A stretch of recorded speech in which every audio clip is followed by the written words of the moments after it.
বন্ধুরা, আজকের অষ্টমী, শুভ অষ্টমী, সবাইকে শুভেচ্ছা জানাই।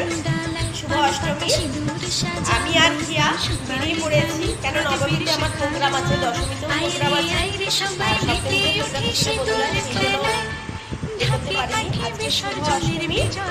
শুভেচ্ছা সবাইকে জানাই। আমি আর হিয়া বেরিয়ে পড়েছি, ঠাকুর দেখতে যাবো।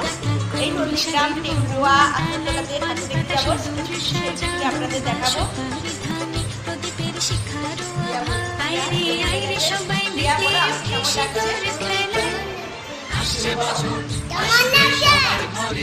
কেমন লাগছে বলে জানাবে।